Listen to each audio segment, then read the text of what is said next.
This is WCPO 9 News.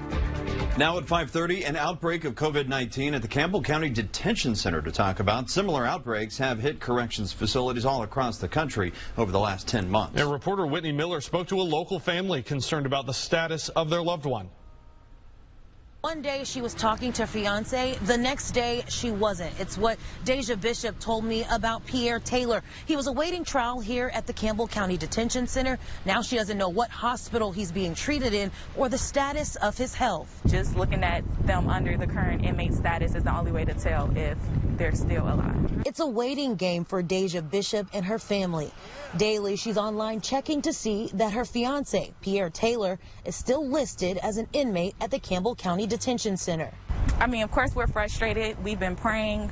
I've been putting in a lot of groundwork just as, trying to get my own information. Bishop says she hasn't been able to locate Taylor since January 11th, when she got a call from another inmate that Taylor was rushed to the hospital with COVID-19. Since then, she and Taylor's family have been trying to find out how he's doing. And his attorney literally said he's fighting for his life and his condition is deteriorating. His attorney, Ben Duzing, says he hasn't been able to get straight answers on where Taylor is being treated or an updated medical report.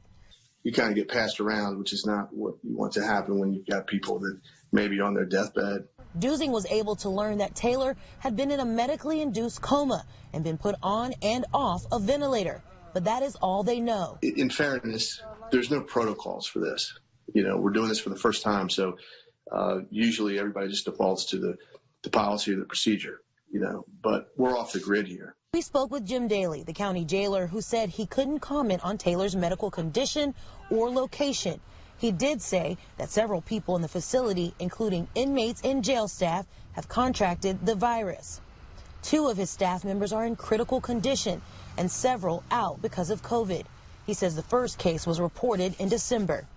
Taylor's family and his 16-year-old daughter just want to know that he is okay. I want to know that it's proof of life, that I can hear my dad's voice, that I can hear that he is going to be okay. Where do we go from here? Jim Daly did tell me that since the start of COVID, he's been working with the Board of Health and the CDC to follow their guidelines. He did say that historically, when an inmate is fallen ill or near death, they do try to work something out with the family. However, with COVID, things have been a lot harder to get family members inside of hospitals. For now, reporting Whitney Miller, WCPO 9 News. 1 in 5 prisoners at the state and federal level have tested positive for the coronavirus. That's according to the latest news and information from the Marshall Project and the Associated Press. Now, their reporting found more than 350,000 prisoners have been infected and more than 2,000 have died. Here in the tri-state, the Marshall Project found 1 in 6 prisoners have been infected in Ohio, 1 in 4 in Kentucky, and 1 in 10 in Indiana. Nationwide, the Marshall Project found there have been at least 94,000 infections and more than 160 deaths among prison staff. In Ohio, that breaks down to 4,300 cases and at least 9 deaths. In Kentucky, at least 835 cases among staff members and 5 deaths. In Indiana, there's been more than 1,400 cases and at least 4 deaths. When it comes to vaccinating prisoners and staff members, it actually varies by state, and that's despite recommendations from the medical community to include them in phase 1 of vaccinations. In Ohio, prisoners and staff are included in phase 2 of vaccinations. A Hamilton County Sheriff's Office spokesperson says they are working with the county health department right now to try to schedule vaccinations. In Kentucky, the timeline isn't exactly clear. However, the Boone County jailer confirms that some staff received their first shots already. Inmates and staff are included in phase 2 in Indiana, but it's also unclear when the state will reach that stage. On the other end of the criminal justice system, most first responders can get the vaccine with the exception of one group. Reporter Raven Richard tells us some members of law enforcement can't sign up for a shot right now.